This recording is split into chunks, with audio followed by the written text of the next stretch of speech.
Hello बच्चों। बेटे lesson 6 देख रहे हैं। इस चैप्टर में आज हम सूफिज़्म के बारे में जो है पढ़ेंगे। डेवलपमेंट ऑफ सूफ़ी आइडियाज़ कि सूफ़ी कौन थे, सूफ़ी संत, इनके क्या आइडियाज़ थे। इसके बारे में आज हम डिटेल में पढ़ेंगे। तो पहले बेटे सबसे पहले हम थोड़ा इस्लाम धर्म के बारे में जान लेते हैं कि इसकी स्थापना किसने की थी। तो मोहम्मद पैगंबर साहिब ने इस्लाम धर्म की स्थापना की थी और उनके बाद 632 में खलीफा पद जो था वो शुरू हुआ था। यानी कि पैगंबर मोहम्मद साहिब के जो रिप्रेजेंटेटिव थे, उत्तराधिकारी थे, उनको खलीफा कहते थे। तो खलीफा जो थे वो धार्मिक गुरु होते थे, ये रिलीजियस गुरुज होते थे। तो हज़रत मोहम्मद साहिब के बाद इस्लाम जो था वो दो पार्ट्स में डिवाइड हो गया था। एक था सुन्नी और एक था शिया। जो सुन्नी होते हैं वो कट्टर मुसलमान होते हैं जो अपने धर्म को छोड़कर दूसरे धर्म को एक्सेप्ट नहीं करते, और शिया होते हैं वो दूसरे धर्मों की भी रिस्पेक्ट करते हैं। तो जो शिया हैं वो हज़रत मोहम्मद साहिब के सपोर्टर्स हैं, उनके समर्थक हैं। इसके बाद हम इस्लाम के सिद्धांत देख लेते हैं। कल हमने इस्लाम के प्रिंसिपल्स देखे थे, जस्ट जल्दी से हम इसको रिकॉल कर देते हैं कि इस्लाम के फर्स्ट प्रिंसिपल है कि अल्लाह एकमात्र ईश्वर है और पैगंबर मोहम्मद साहिब उनके पुत्र हैं। दिन में 5 बार नमाज़ पढ़नी चाहिए, खैरात बांटनी चाहिए, रोज़े रखने चाहिए और हज के लिए मक्का जाना चाहिए। ठीक है। तो यहाँ तक हमने देख लिया कि इस्लाम धर्म की स्थापना किसने की और इस्लाम के प्रिंसिपल्स क्या थे। अब हम देखते हैं कि सूफ़ी कौन होते हैं। बेटे सूफ़ी जो है वो सूफ़ीवाद के लिए इस्लामिक ग्रंथों में तसव्वुफ़ शब्द का प्रयोग हुआ है। यह सूफ़ से निकला है जिसका अर्थ होता है ऊन। कुछ विद्वानों का ये भी कहना है कि सूफ़ी शब्द की उत्पत्ति सफ़ा से हुई है। सफ़ा इज़ ए उर्दू वर्ड जिसका मतलब होता है प्योरिटी, यानी साफ़, पवित्र। तो इस्लाम में कुछ संतों का रूढ़िवादी परंपराओं से बाहर निकलकर रहस्यवाद और वैराग्यवाद की ओर झुकाव पड़ा और ये लोग सूफ़ी कहलाए। यानी कि इस्लाम में कुछ संत ऐसे थे जिनको जो कंज़र्वेटिव रिचुअल्स थी, यानी जो इस्लाम की रूढ़िवादी परंपराएं थी, वो उनको अच्छी नहीं लगी। तो उन्होंने उससे बाहर निकलकर जो था वैराग्य का जो था वो उसकी तरफ उनका झुकाव पड़ा और ऐसे लोगों को सूफ़ी कहा गया। जैसे अब हिंदू धर्म में होता है, आपने देखा होगा हिंदू धर्म में एक पंडित और साधु में क्या फ़र्क होता है।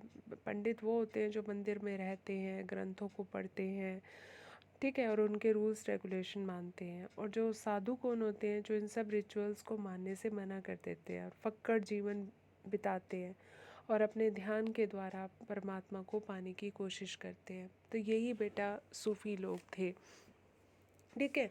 तो इसके बाद हम देखते हैं कि इनको सूफ़ी क्यों कहा जाता था, क्योंकि ये ऊन का एक बहुत बड़ा सा चोगा सा एक गाउन टाइप पहना करते थे। दैट्स वाई इनको सूफ़ी कहा जाता था।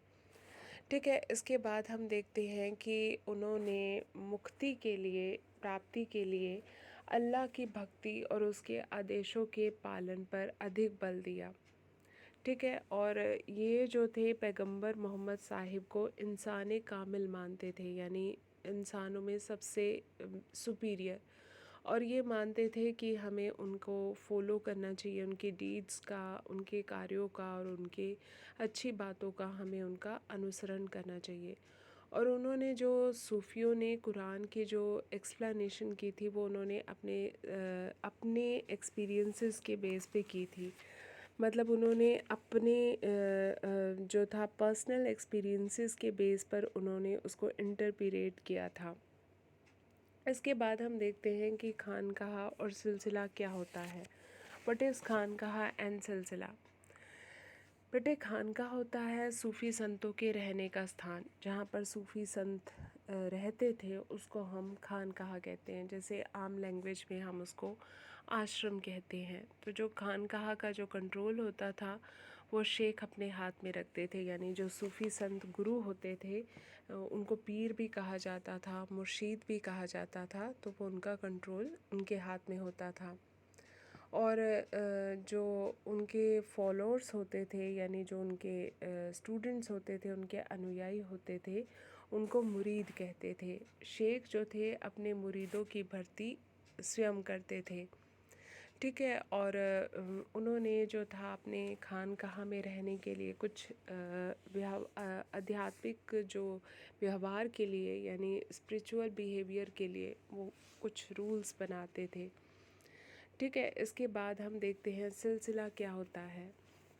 12वीं शताब्दी के आसपास जो था, इस्लामिक दुनिया में सूफ़ी सिलसिले का गठन होने लगा था। यानी भारत में 12th सेंचुरी के आसपास सूफ़ी सिलसिले का गठन हुआ।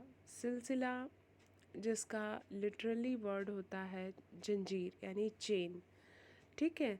चेन इसका मतलब होता है, यह शेख और मुरीद के बीच एक रिश्ते का सिंबल होता है। It signifies the continuous link between the master and the disciple, यानी मास्टर और डिसिप्ली शिष्य के बीच में एक ये चेन होती है। और इसमें जो है गुरु की जो ब्लेसिंग्स हैं वो मुरीद यानी स्टूडेंट के पास पहुंचती हैं। फिर इसके बाद हम देखते हैं कि जो खानकाह में जो फॉलोअर्स या जो मुरीद भर्ती होते थे, उनको क्या रूल्स रेगुलेशन अपनाने पड़ते थे। तो उनको सबसे पहले फॉलोअर बनने के बाद जो था, उन्हें निष्ठा का वचन देना पड़ता था, और उनको अपना जो सिर था वो शेव्ड कराना पड़ता था, मुंडाना पड़ता था, और थेगड़ी वाले यानी पैचेस वाले जो उनको कपड़े पहनने होते थे, ठीक है। और पीर की मृत्यु के बाद जो थी, उनकी जो दरगाह थी वो उनके फॉलोअर्स के लिए भक्ति का यानी वर्शिप का स्थान बन जाती थी। और पीर की दरगाह पर ज़ियारत के लिए जाने की परंपरा जो थी वो चल पड़ी थी। ज़ियारत क्या होती है, जैसे हम लोग अपने तीर्थ स्थान पर यात्रा करते हैं, पिलग्रिमेज करते हैं, तो ऐसे ही जो ये सूफ़ी संतों के जो शिष्य होते हैं या उनके जो फॉलोअर्स होते हैं, उनकी दरगाह पर जब जाते हैं तो उसको ज़ियारत कहा जाता है। ज़ियारत का मतलब दर्शन करना, तीर्थ यात्रा करना। इस परंपरा को उस्र कहा जाता है। कहते हैं कि जब मानते हैं कि जब पीर की मृत्यु हो जाती है तो उसके बाद वो अल्लाह में समा जाते हैं, ठीक है। उस इवेंट को जो है उस्र कहा जाता है। तो उस दिन उनके दरगाह पर जाने को उस्र कहा जाता है। लोग आध्यात्मिक और अपनी जो स्पिरिचुअल और वर्ल्डली जो उनकी विशेज़ होती है, कई बार हम लोग अपनी मन्नत मांगने जाते हैं, विशेज़ मांगने जाते हैं, उनकी ब्लेसिंग्स पाने के लिए लोग जो है वो ज़ियारत करने जाते हैं। कई बार हम भी दरगाह पर जाते हैं, अपनी कोई विश पूरी करने के लिए, मन्नत मांगने के लिए जाते हैं, तो उसको ज़ियारत कहा जाता है, ठीक है। इसके बाद हम देखते हैं बेटे बाशरिया और बेशरिया क्या होते हैं। What is the difference between बाशरिया एंड बेशरिया सूफ़ी ट्रेडिशन। बेटा ये जो सूफ़ी संत होते हैं, इनमें भी जो है दो तरह के सूफ़ी संत पाए गए हैं, ठीक है। कुछ सूफ़ी होते हैं जो फ़कीर की ज़िंदगी बिताते हैं, बिल्कुल मस्त मौला ज़िंदगी बिताते हैं, ठीक है। और उन्होंने खानकाह के जो रूल्स रेगुलेशन थे उनको भी मानने से मना कर दिया, और वो निर्धनता यानी पावर्टी में और सेलिबेसी में अपनी लाइफ बिताते हैं, यानी ब्रह्मचार्य का पालन करते हैं, शादी नहीं करते हैं। तो और ये शरिया के नियमों को मानने से मना कर देते हैं। तो इनको हम जो है बाशरिया कहते हैं। इनको अलग अलग नामों से जानते हैं, जैसे इनको कलंदर कहते हैं, ठीक है। और इनको हैदरी कहा जाता है। इसलिए इन्हें जो है बेशरिया कहा जाता है। और शरिया का पालन करने वाले सूफियों को जो है बाशरिया कहा जाता है, यानी जो कुरान जो शरिया जो मुस्लिम रूल्स रेगुलेशन है उनका पालन करते हैं उनको बाशरिया कहते हैं, और जो नहीं करते उनको बेशरिया कहते हैं, ठीक है। बेटे आज के लिए हम इतना ही टॉपिक करेंगे, इसको अब आप अच्छे से समझ लो और याद कर लो। हाँ, एक बार मैं आपको पिक्चर्स दिखा दूँ। ये जो है पैगंबर मोहम्मद साहिब हैं, जिन्होंने इस्लाम धर्म की जो थी वो स्थापना की थी 632 में जो था इनकी मृत्यु के बाद जो था खलीफा इनके उत्तराधिकारी बने थे। ठीक है। और इस्लाम धर्म जो था वो दो पार्ट्स में डिवाइड हो गया था, दैट इज़ शिया और सुन्नी। और जो सुन्नी जो शिया थे वो पैगंबर मोहम्मद साहिब के समर्थक यानी उनके सपोर्टर्स थे।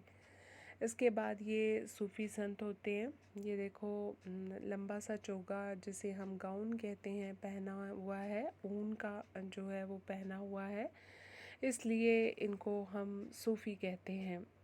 ठीक है। इसके बाद मैं ये आपको दरगाह दिखा रही हूँ कि जहाँ पर दरगाह पर जाने की जो रिवाज था उसको हम जियारत कहते हैं। ये देखो ये पैगंबर मोइनुद्दीन चिश्ती की दरगाह है अजमेर में। तो इस दरगाह को देखो कितने अच्छे से डेकोरेट किया गया है, सजाया गया है। मे बी ये उनके उसर का उसर के समय का है, यानी कि जब पीर परमात्मा में लीन हो जाते हैं, उनकी डेथ हो जाती है, तो उसको हम उस दिन जाते हैं जब हम उनकी दरगाह पे, तो उसको उसर कहा जाता है। और ये जो यहाँ पर जो सूफ़ी दरगाह पर जो लोगों की ट्रेडिशन होती है, तो यहाँ पर डांसेस यानी नाच इस तरीके से होता है। सूफ़ी संत इस तरीके से नाचते हैं। ठीक है। और उस परमात्मा में लीन हो जाते हैं। और यहाँ पर जो है संगीत की महफ़िल जमती है, जैसे हम कव्वाली कहते हैं। तो ये दरगाह पर संगीत की महफ़िल जमती है और इसमें उन सूफ़ी संतों की प्रेज़ में जो है जस्ट लाइक कव्वालियाँ गाई जाती हैं। जैसे हम टेम्पल्स में भगवान की प्रेज़ में भजन गाते हैं, तो ये कव्वाली गाते हैं, इसको हम संगीत कहते हैं। तो ये सूफ़ी संतों की मतलब लाइफ का एक सूफ़ियों की लाइफ का एक पार्ट होता है नाच और संगीत। ठीक है। तो ये टॉपिक आपने जो है अब करना है, इसको अच्छे से कर लेना। कोई प्रॉब्लम हो तो बेटे पूछ लेना। Thank you.